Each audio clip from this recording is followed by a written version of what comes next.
Greetings, scholars, and welcome to week 6 of BMG 230 online. That's right, we are in week 6 with only 1.5 weeks remaining. Well, 2.5 counting this week. So we are just about done. So keep up the great work that you've been doing so far. As always, I hope that you guys are at home, that you are happy and you're healthy as can be. Yeah, we'll get through this. So where are we as of today, April 16th? We are at 590 points. That's all of the activities up to today. So if you have completed any activities from week 6, please deduct those points from your total so you have an accurate representation of what your current grade is in the class. This week we have chapter 11 and 12, test 2 will be on Wednesday, April 22nd, only available from 8 a.m. to 8 p.m. And we also have our third application-based activity. It is after chapter 11, so make sure you complete your reading and learn smart for chapter 11 first, then do the application-based activity. That tends to work out best as you're familiar with the concepts and the key terms. All right, let's look at what chapters in 11 and 12 we're going to cover. Chapter 11 is all about motivating people, which can be a very hard thing to do, especially in the workforce. So let's take a look at what this chapter is going to be looking at. Jumping right to motivation, forces that energize, direct, and sustain a person's efforts. So as a manager, how do you do this? How do you encourage them to keep going? What can you do? Or is there anything you can do that will encourage them, motivate them, make them want to continue to work hard and perform for you?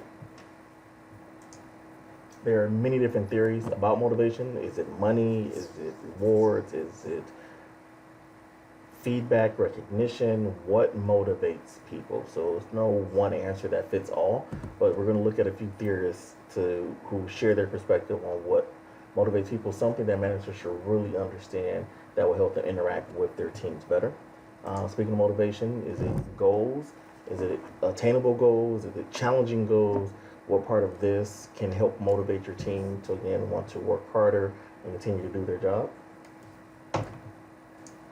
This is saying that if the employees have something to work towards, that tends to help put them in a frame of reference and helps them want to continue to work towards that goal versus not having or not understanding what they're working towards. They're just completing tasks or doing as they were told, but they don't really understand why they're doing that. When it comes to reinforcement, that can either be positive or negative. You want to apply a positive reinforcement if you want that behavior to continue. You want the person to repeat what they're doing. If you want them to stop, then you apply the negative reinforcement. It's important that this reinforcement follows whatever activity that the employee did, so they understand that, oh, I got a good note or a thank you, a pat on the back after that presentation, so the presentation went well, or I kept coming to work late, and the third time that I came to work late, I was written up. So it's following the behavior so they understand what the reinforcement is for. The law of effect states that behavior that is followed by positive reinforcements, consequences will likely be repeated. So again, if it's following the behavior, it gives them a sign that, hey, that was good and I should continue to do that. So here's one of those theories about motivation, is the expectancy theory. So the perception of the likelihood that their efforts will enable them to attain their performance goals. So if I work hard, will I be able to achieve what they want me to achieve? Is it possible? Is this even feasible? Or is this an unrealistic expectation that I'm never going to meet? When it comes to the expectancy theory, you have to look at the instrumentality. So is the performance, I perform, I meet the goal, what's going to happen next? Is that going to be a raise? Is it going to be a bonus? Is it going to be a promotion? So what's following my performance that met the goal? Then also you have to consider the balance. What's the value of the thing that's following the performance? So say, for instance, there is now a goal of, if you meet your goal, you'll win a $25 gift card. So if the employee doesn't value that gift card, well, then they're not going to put forth the effort to do it. And they say, well, is it really worth me working overtime or missing my lunch or etc. to meet this goal when all I'm going to receive is a gift card? So it depends on what that outcome is going to be that could continue to motivate the employee to meet the goal.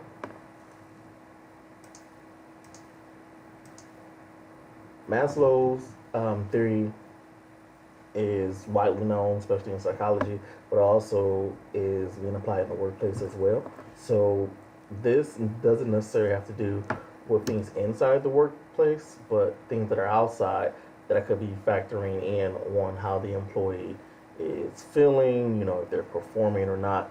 So pretty much Maslow is saying that um, anyone is not going to be able to work on being the best selves if they haven't met their basic needs. So starting with the physiological needs, food, water, shelter, etc. If the employee hasn't fulfilled these needs, they're not going to come to work motivated. They're going to be focused on what am I going to eat, where am I going to sleep when I get off of work. So it's going to prevent them from being their best selves because they're focused on other things. So once they satisfy a lower level need, then they can focus on those higher level needs. So you get to the esteem needs, the prestige and feeling of accomplishment, and then the highest level is the self-actualization. But that's when they feel safe at work, they have friends, they have food, their basic necessities. Then that allows them to work on other things. So understanding this can help a manager interact with an employee better. If they know maybe they're not in the best situation, relationships, or whatever, it could be a reason of why that employee is not motivated at work. So understanding that could help facilitate a better response for them and maybe get them help if they need it. So another theory that is similar to Maslow is Alderfer's theory. So instead of 5 main things, Alderfer focuses on 3. Another difference is that Maslow says you have to satisfy one before you can work on the other. Alderfer says that you can work on all 3 of these simultaneously. So even though you may not be in the best relationship or have all of your basic needs, you can still compartmentalize that and work on different things because you feel that, hey, if I'm doing good at work, the longer I'm here, I'm making more money, then I can improve that situation. So it doesn't prevent you from doing the other things and being motivated and completing your task at work. So the chapter 11 is going to continue to go through some more theories, but let's look into chapter 12. Chapter 12 is all about teamwork, so let's see how teamwork has evolved and differences between groups and teams, etc. So when we talk about this new team environment, you think of a group is this ad hoc, maybe not a lot of thought put into it, just a random selection perhaps of people that come together to work on one project. That's all, they're done. So they're not really performing as a unit, they're just, I need to get this done so we can move forward. Whereas a team is carefully designed, it's well thought out, complementary skill sets, people who can then come together, work on a set of performance goals, and then they all hold each other accountable. So there's more accountability with teams than groups. There is a shared motivation, you can say, as far as to get it accomplished.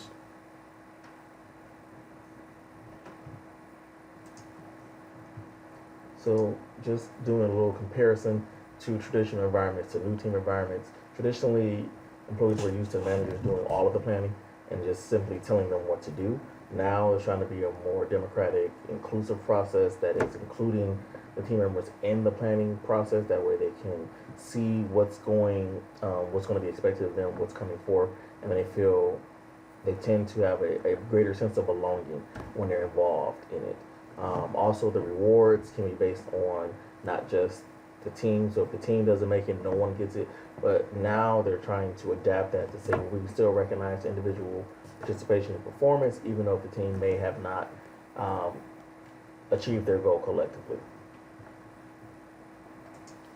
So what determines if that team was effective? So the book's looking at 3 main things after the team has accomplished their task. So did they meet or exceed the standard? Did they meet their goal? Were they able to do it? Was the quantity there or the quality? Did each individual member realize their satisfaction of their personal needs? So did they feel they contributed? Were they able to accomplish what they set out to do? And then lastly, are they committed to working together again? So you may have met your goal, you may have feel that you played your part, but would you work with them again? That's one key question that I ask all of my students.